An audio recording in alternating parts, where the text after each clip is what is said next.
नमस्कार दोस्तों, कैसे हैं आप लोग। स्वागत है आपका आज के हमारे एक और नए वीडियो में। दोस्तों, आज के इस वीडियो में हम आपको सावन सोमवार के व्रत और सावन सोमवार के व्रत की कथा के बारे में पूरी जानकारी देने वाले हैं। आपको 16 सोमवार व्रत के बारे में तो पता ही होगा, जो कि शिव जी को समर्पित होता है, जिसमें कि शिव जी की पूजा की जाती है और आप इसे किसी भी महीने के सोमवार से शुरू करके लगातार 16 सोमवार का व्रत रखकर पूरा कर सकते हैं। लेकिन अगर बात करें सावन सोमवार के व्रत की, तो इसका महत्व पूरी तरह से बदल जाता है। तो अगर आपको भी जानना है कि सावन सोमवार व्रत क्या है और इसकी व्रत कथा क्या है, तो इसके लिए आपको आज के हमारे इस वीडियो को आखिर तक देखना होगा। हम आपको व्रत और व्रत कथा के बारे में तो बताएंगे ही, साथ ही हम आपको सावन से जुड़ी और भी कई प्रकार की जानकारी देंगे। इसलिए इस वीडियो में आखिरी तक बने रहें। तो चलिए आगे बढ़ते हैं और शुरू करते हैं। दोस्तों, जैसा कि हमने पहले भी एक वीडियो में आपको 16 सोमवार व्रत के बारे में जानकारी दी थी, जिसमें कि आपको लगातार 16 सोमवार के दिन भगवान शिव जी की पूजा करनी होती है और उस दिन आपको व्रत रखकर व्रत कथा का पाठ करना होता है। लेकिन अगर बात करें सावन सोमवार व्रत क्या है, तो हम आपको बता दें कि यह 16 सोमवार के व्रत के जैसा ही है, लेकिन इसका महत्व पूरी तरह से अलग है। क्योंकि आपको यह तो पता होगा कि सावन का महीना शिव जी को समर्पित होता है, क्योंकि सावन का पूरा महीना शिव जी को बहुत ही ज़्यादा प्रिय होता है। इसलिए अगर बात करें सावन के सोमवार के व्रत की, तो इसका महत्व बहुत ही ज़्यादा बढ़ जाता है। बस दोनों में फ़र्क इतना है कि 16 सोमवार व्रत में आपको लगातार 16 सोमवार तक व्रत रखना होता है, लेकिन सावन सोमवार वाले व्रतों में आपको सिर्फ सावन के सोमवार में ही व्रत रखना होता है, क्योंकि सोमवार का दिन शिव जी को समर्पित होता है। तो ऐसे में आप सावन के पहले सोमवार से इस व्रत का संकल्प लेकर व्रत कथा का पाठ करते हुए आसानी से इस व्रत को कर सकते हैं। तो चलिए आगे बढ़ते हैं और जानते हैं उस कथा के बारे में, जिसका पाठ सावन सोमवार के दिन आवश्यक होता है। सावन सोमवार व्रत की कथा। दोस्तों, जैसा कि हमने 16 सोमवार व्रत कथा के बारे में आपको बताया था, उसी तरह सावन सोमवार की भी व्रत कथा होती है और उसका भी महत्व बहुत ज़्यादा होता है। तो हम आपको बता दें कि अगर आप भी सावन सोमवार का व्रत कर रहे हैं और उससे शिव जी की पूजा कर रहे हैं, तो आपको आवश्यक रूप से सावन सोमवार के व्रत कथा का पाठ करना चाहिए। इससे आपको शिव जी और पार्वती जी दोनों का आशीर्वाद प्राप्त होगा। तो चलिए आपको सावन सोमवार के व्रत की कथा को बताते हैं। श्रावण सोमवार की कथा के अनुसार अमरपुर नगर में एक धनी व्यापारी रहता था। दूर दूर तक उसका व्यापार फैला हुआ था। नगर में उस व्यापारी का सभी लोग मान सम्मान करते थे। इतना सब कुछ होने पर भी वह व्यापारी अंतर मन से बहुत दुखी था, क्योंकि उस व्यापारी को कोई पुत्र नहीं था। दिन रात उसे एक ही चिंता सताती रहती थी कि उसकी मृत्यु के बाद उसके इतने बड़े व्यापार और धन संपत्ति को कौन संभालेगा। पुत्र पाने की इच्छा से वह व्यापारी प्रति सोमवार भगवान शिव की व्रत पूजा किया करता था। सायंकाल को व्यापारी शिव मंदिर में जाकर भगवान शिव के सामने घी का दीपक जलाया करता था।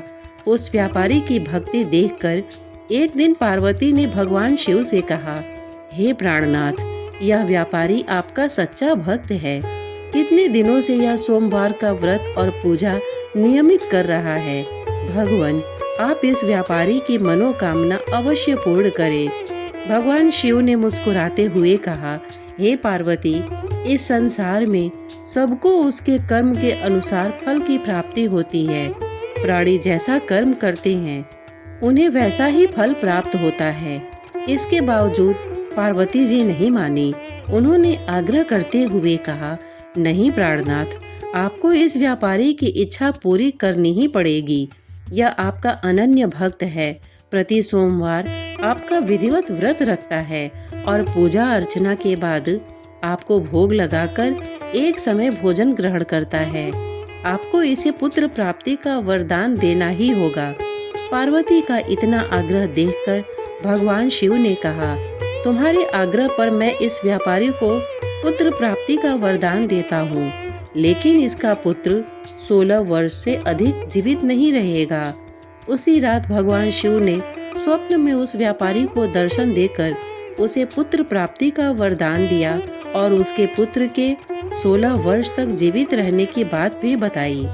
भगवान के वरदान से व्यापारी को खुशी तो हुई, लेकिन पुत्र की अल्पायु की चिंता ने उस खुशी को नष्ट कर दिया। व्यापारी पहले की तरह सोमवार का विधिवत व्रत करता रहा। कुछ महीने पश्चात उसके घर अति सुंदर पुत्र उत्पन्न हुआ। पुत्र जन्म से व्यापारी के घर में खुशियां भर गईं। बहुत धूमधाम से पुत्र जन्म का समारोह मनाया गया। व्यापारी को पुत्र जन्म की अधिक खुशी नहीं हुई, क्योंकि उसे पुत्र की अल्प आयु के रहस्य का पता था। यह रहस्य घर में किसी को नहीं मालूम था। विद्वान ब्राह्मणों ने उस पुत्र का नाम अमर रखा। जब अमर 12 वर्ष का हुआ तो शिक्षा के लिए उसे वाराणसी भेजने का निश्चय हुआ। व्यापारी ने अमर के मामा दीपचंद को बुलाया और कहा कि अमर को शिक्षा प्राप्त करने के लिए वाराणसी छोड़ आओ। अमर अपने मामा के साथ शिक्षा प्राप्त करने के लिए चल दिया। रास्ते में जहाँ भी अमर और दीपचंद रात्रि विश्राम के लिए ठहरते, वहीं यज्ञ करते और ब्राह्मणों को भोजन कराते थे। लंबी यात्रा के बाद अमर और दीपचंद एक नगर में पहुँचे। उस नगर के राजा की कन्या के विवाह की खुशी में पूरे नगर को सजाया गया था। निश्चित समय पर बारात आ गई, लेकिन वर का पिता अपने बेटे की एक आंख से काने होने के कारण बहुत चिंतित था। उसे इस बात का भय सता रहा था कि राजा को इस बात का पता चलने पर कहीं वह विवाह से इनकार न कर दे, इससे उसकी बदनामी होगी। वर के पिता ने अमर को देखा तो उसके मस्तिष्क में एक विचार आया। उसने सोचा, क्यों न इस लड़के को दूल्हा बनाकर राजकुमारी से विवाह करा दूं। विवाह के बाद इसको धन देकर विदा कर दूंगा और राजकुमारी को अपने नगर में ले जाऊंगा। वर के पिता ने इसी संबंध में अमर और दीपचंद से बात की। दीपचंद ने धन मिलने के लालच में वर के पिता की बात स्वीकार कर ली। अमर को दूल्हे के वस्त्र पहनाकर राजकुमारी चंद्रिका से विवाह करा दिया गया। राजा ने बहुत सा धन देकर राजकुमारी को विदा किया। अमर जब लौट रहा था तो सच नहीं छिपा सका और उसने राजकुमारी की ओढ़नी पर लिख दिया, राजकुमारी चंद्रिका, तुम्हारा विवाह तो मेरे साथ हुआ था। मैं तो वाराणसी में शिक्षा प्राप्त करने जा रहा हूँ। अब तुम्हें जिस नवयुवक की पत्नी बनना पड़ेगा वह कान्हा है। जब राजकुमारी ने अपनी ओढ़नी पर लिखा हुआ पढ़ा तो उसने काने लड़के के साथ जाने से इनकार कर दिया। राजा ने सब बातें जानकर राजकुमारी को महल में रख लिया। उधर अमर अपने मामा दीपचंद के साथ वाराणसी पहुंच गया। अमर ने गुरुकुल में पढ़ना शुरू कर दिया। जब अमर की आयु 16 वर्ष पूरी हुई तो उसने एक यज्ञ किया। यज्ञ की समाप्ति पर ब्राह्मणों को भोजन कराया और खूब अन्न वस्त्र दान किए। रात को अमर अपने शयन कक्ष में सो गया। शिव के वरदान के अनुसार शयनावस्था में ही अमर के प्राण पखेरु उड़ गए। सूर्योदय पर मामा अमर को मृत देखकर रोने पीटने लगा। आसपास के लोग भी एकत्र होकर दुख प्रकट करने लगे। मामा के रोने विलाप करने के स्वर समीप से गुजरते हुए भगवान शिव और माता पार्वती ने भी सुने। पार्वती जी ने भगवान से कहा, प्राणनाथ, मुझसे इसके रोने का स्वर सहन नहीं हो रहा। आप इस व्यक्ति के कष्ट अवश्य दूर करें। भगवान शिव ने पार्वती जी के साथ अदृश्य रूप में समीप जाकर अमर को देखा तो पार्वती जी से बोले, पार्वती, यह तो उसी व्यापारी का पुत्र है। मैंने इसे 16 वर्ष की आयु का वरदान दिया था। इसकी आयु तो पूरी हो गई। पार्वती जी ने फिर भगवान शिव से निवेदन किया, हे प्राणनाथ, आप इस लड़के को जीवित करें, नहीं तो इसके माता पिता पुत्र की मृत्यु के कारण रो रो कर अपने प्राणों का त्याग कर देंगे।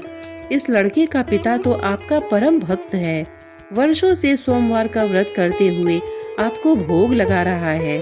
पार्वती के आग्रह करने पर भगवान शिव ने उस लड़के को जीवित होने का वरदान दिया और कुछ ही पल में वह जीवित होकर उठ बैठा।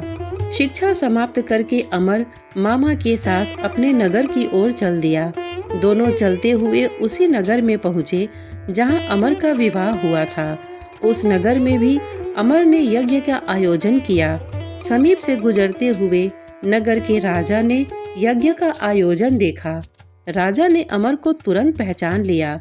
यज्ञ समाप्त होने पर राजा अमर और उसके मामा को महल में ले गया और कुछ दिन उन्हें महल में रखकर बहुत सा धन वस्त्र देकर राजकुमारी के साथ विदा किया।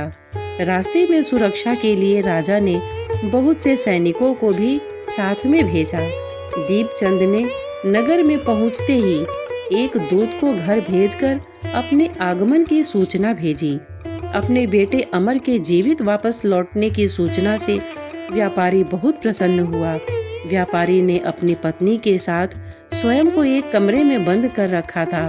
भूखे प्यासे रहकर व्यापारी और उसकी पत्नी बेटे की प्रतीक्षा कर रहे थे। उन्होंने प्रतिज्ञा कर रखी थी कि यदि उन्हें अपने बेटे के मृत्यु का समाचार मिला तो दोनों अपने प्राण त्याग देंगे। व्यापारी अपनी पत्नी और मित्रों के साथ नगर के द्वार पर पहुंचा। अपने बेटे के विवाह का समाचार सुनकर पुत्रवधू राजकुमारी चंद्रिका को देखकर उसकी खुशी का ठिकाना न रहा। उसी रात भगवान शिव ने व्यापारी के स्वप्न में आकर कहा, हे श्रेष्ठी, मैंने तेरे सोमवार के व्रत करने और व्रत कथा सुनने से प्रसन्न होकर तेरे पुत्र को लंबी आयु प्रदान की है। व्यापारी बहुत प्रसन्न हुआ। सोमवार का व्रत करने से व्यापारी के घर में खुशियां लौट आई। शास्त्रों में लिखा है कि जो स्त्री पुरुष सोमवार का विधिवत व्रत करते और व्रत कथा सुनते हैं, उनकी सभी इच्छाएं पूरी होती हैं। तो दोस्तों, यह थी वह कथा जो कि आपको सावन सोमवार के व्रत के दौरान सुननी या पढ़नी चाहिए। इसे सुनने या फिर इसका पाठ करने से आपको बहुत ही ज़्यादा सौभाग्य की प्राप्ति होती है, जैसे कि साहूकार को हुई। इतना ही नहीं, इस कथा का पाठ करने से आपकी हर मनोकामना भी पूर्ण होती है। इसलिए सावन सोमवार के व्रत के दिन शिवजी की पूजा करने के दौरान इस कथा का पाठ अच्छे से निस्वार्थ भाव से जरूर करें। सावन सोमवार व्रत की विधि। दोस्तों, अगर आप भी सावन सोमवार व्रत करना चाहते हैं और शिवजी को और पार्वती जी को प्रसन्न करने के लिए सावन सोमवार व्रत कथा का भी पाठ करना चाहते हैं, तो इसके लिए सावन सोमवार व्रत कथा की विधि होती है। उस विधि के अनुसार ही अगर आप सावन सोमवार के दिन शिवजी और पार्वती जी की पूजा करते हैं तो ही आपको इसका पूरा फल प्राप्त होता है। तो चलिए आपको सावन सोमवार व्रत कथा की विधि के बारे में पूरी जानकारी दे देते हैं, ताकि आपको व्रत करने में किसी भी प्रकार की समस्या न हो। जिस दिन आपको यह व्रत करना है, यानी कि सावन के सोमवार के दिन, आप सुबह ब्रह्म मुहूर्त में यानी कि सूर्योदय से पहले उठ जाए और स्नान आदि कार्य करने के बाद स्वच्छ वस्त्र धारण करके तैयार हो जाएं। तैयार होने के बाद आप अपने पूजा स्थान में गंगा जल का छिड़काव करें। आप चाहें तो अपने पूरे घर में गंगा जल का छिड़काव कर सकते हैं। इससे आपको और भी अच्छा महसूस होगा।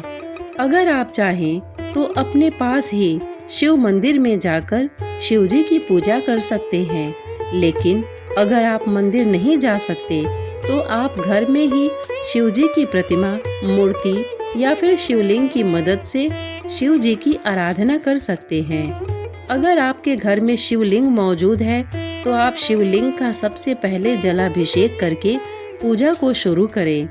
शिवजी का अभिषेक गंगा जल के अलावा दूध, दही, शहद आदि किसी भी चीज से कर सकते हैं। अभिषेक करने के बाद आपको अपने व्रत का संकल्प लेना चाहिए, लेकिन अगर आपके घर में शिवलिंग नहीं है तो आप ऐसे ही शिव जी की प्रतिमा या तस्वीर से शिव जी की पूजा कर सकते हैं।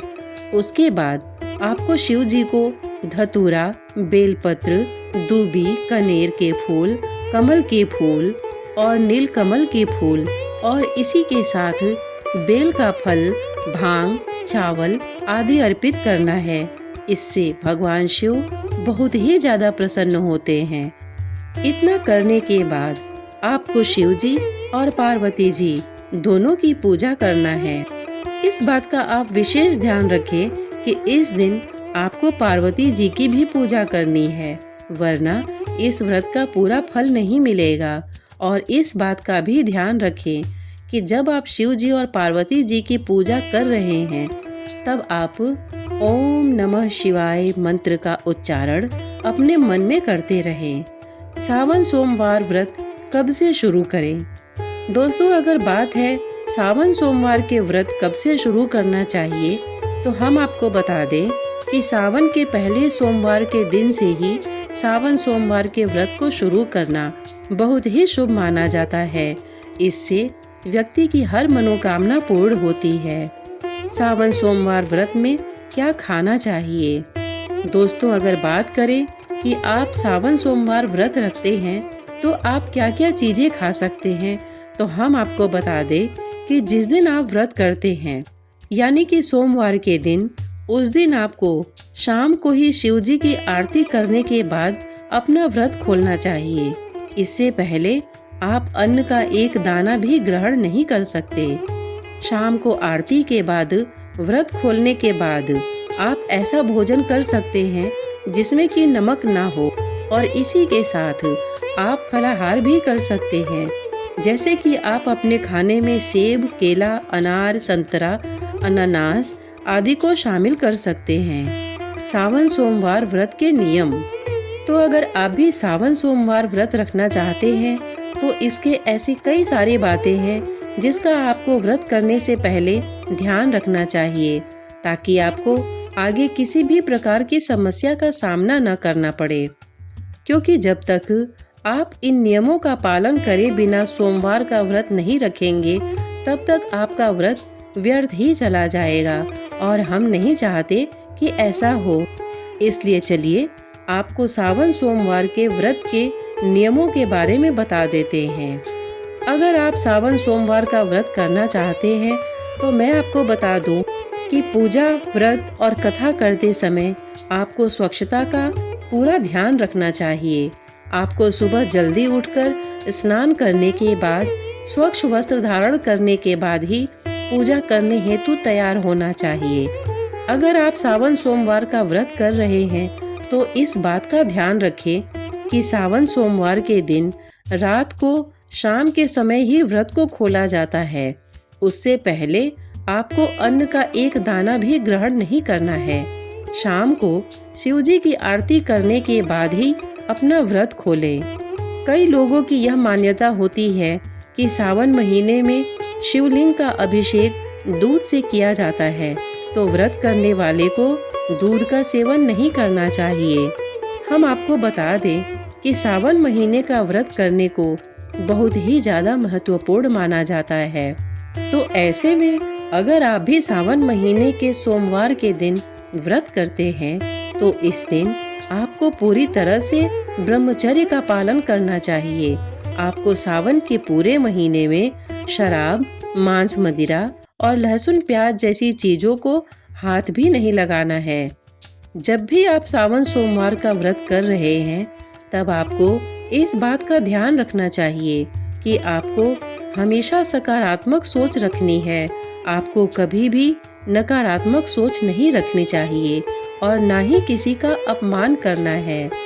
सावन सोमवार रखते हैं तो इस बात का भी आपको ध्यान रखना चाहिए कि आपको हरी पत्तेदार सब्जियों का सेवन नहीं करना चाहिए, क्योंकि सावन के महीने में अक्सर सब्जियों में कीड़े लग जाते हैं, इसलिए इनका सेवन करना निषेध होता है। लेकिन आप चाहे तो स्वच्छ सब्जी का सेवन कर सकते हैं। इस दिन बैगन का सेवन करना भी निषेध माना जाता है। सावन सोमवार व्रत के फायदे। अगर आप सावन सोमवार के व्रत रखते हैं तो आपको शिव जी की विशेष कृपा प्राप्त होती है। इसकी वजह से आपको एक नहीं बल्कि अनेकों फायदे होते हैं। तो चलिए आपको सावन सोमवार व्रत के कुछ फायदों के बारे में बता देते हैं।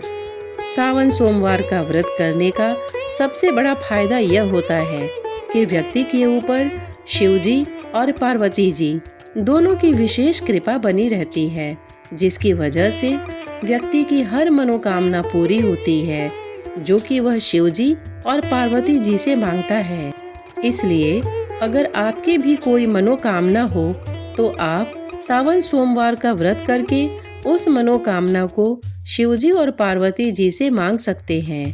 चाहे आप स्त्री हो या पुरुष, आपको सावन सोमवार का व्रत रखना चाहिए, क्योंकि जो भी स्त्री या पुरुष सावन सोमवार का व्रत रखता है उसे अपने वैवाहिक जीवन में किसी परेशानी का सामना नहीं करना पड़ता। उनका वैवाहिक जीवन खुशी पूर्वक बीतता है।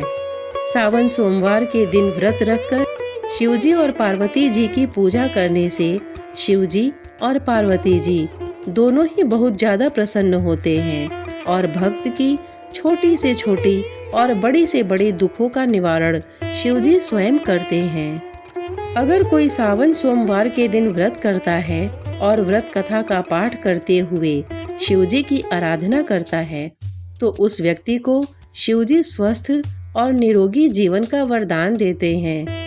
अगर आप सावन के प्रत्येक सोमवार के दिन शिवलिंग पर धतूरा अर्पित करते हैं तो इससे व्यक्ति को संतान के सुख की प्राप्ति होती है। सावन सोमवार व्रत के उद्यापन की विधि। तो दोस्तों, जिस प्रकार से आप पूरे विधि विधान से सावन सोमवार के पहले दिन से सोमवार के व्रत करने का संकल्प लेते हैं, उसी प्रकार आपका जब सावन का महीना खत्म होता है तब आपको सोमवार के दिन ही विधि पूर्वक अपने व्रत का उद्यापन भी करना चाहिए।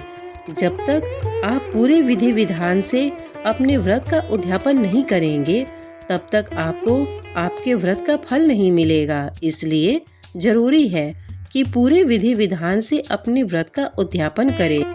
तो चलिए हम आपको सोमवार व्रत के उद्यापन के बारे में जानकारी देते हैं ताकि आप आसानी से अपने व्रत का उद्यापन करके व्रत को पूर्ण कर सकें। जिस दिन आपको अपने व्रत का उद्यापन करना है उस दिन ब्रह्म मुहूर्त में सुबह जल्दी उठ जाएं और स्नान आदि करने के बाद स्वच्छ वस्त्र धारण कर ले। अगर सफेद रंग के वस्त्र धारण करते हैं तो यह और भी शुभ माना जाता है। स्नान आदि करने के बाद अपने घर के पूजा घर में जाएं और वहां जाकर गंगा जल छिड़क कर अच्छे से स्थान को पवित्र कर ले। इसके बाद केले की मदद से एक चौकोर मंडप तैयार करें और उसके चारों तरफ फूल और आम के पत्ते रख दे। ध्यान रहे कि बीच में थोड़ी जगह हो। उस बीच के जगह में आपको एक लकड़ी की चौकी रखनी है। खाली जगह में लकड़ी की चौकी रखने के बाद उस चौकी में लाल रंग का एक वस्त्र बिछा दें जिसमें आपको शिवजी और पार्वती जी की तस्वीर रखनी है। इसी के साथ आपको किसी पात्र में चंद्रदेव की प्रतिमा रखनी है। आप चाहें तो शिवजी के साथ नंदी भी चौकी में रख सकते हैं। इसके बाद आपको शिवजी और पार्वती जी को चंदन और कुमकुम लगाना है। इसके बाद आपको शिवजी को कई प्रकार की पूजन सामग्री जैसे कि धतूरा, बेलपत्र, भांग, बेलफल, फूल, माला, सुपारी, जनेऊ, रोली, मौली, धूप, बत्ती आदि शिवजी को समर्पित करनी है और उसके बाद उनके सामने एक घी का दीपक जलाएं। इसके बाद आप भगवान शिव और पार्वती जी को भोग लगाएं। भोग में आप उन्हें फल और पंचामृत का भोग लगा सकते हैं। इतना करने के बाद भोग को स्वयं भी ग्रहण करें और अपने परिवार के सदस्यों में वितरित करें। इसके बाद पूजा की सारी सामग्रियों को किसी ब्राह्मण को दान कर दें। इस दिन आप किसी जरूरतमंद की मदद भी कर सकते हैं इससे आपको और भी ज्यादा पुण्य की प्राप्ति होगी। लड़कियां सावन सोमवार का व्रत क्यों करती हैं? वैसे तो सावन सोमवार का व्रत महिला पुरुष कोई भी कर सकते हैं, लेकिन हमें ज्यादा यही देखने को मिलता है कि ज्यादातर महिलाएं या लड़कियां ही सावन सोमवार का व्रत करती हैं। तो अगर बात करें लड़कियां सावन सोमवार का व्रत क्यों करती हैं, तो हम आपको बता दें कि कुंवारी लड़कियां अपने मनचाहे वर की प्राप्ति के लिए इस दिन सावन सोमवार का व्रत रखती हैं। और अगर बात करें शादीशुदा महिलाओं की, तो वह अपने पति के दीर्घायु यानी कि लंबी उम्र के लिए इस दिन व्रत रखती हैं। श्रोतागण, इतने धैर्य से इसे सुनने के लिए आपने अपना बहुमूल्य समय दिया, इसके लिए आपका बहुत बहुत धन्यवाद। नमस्कार।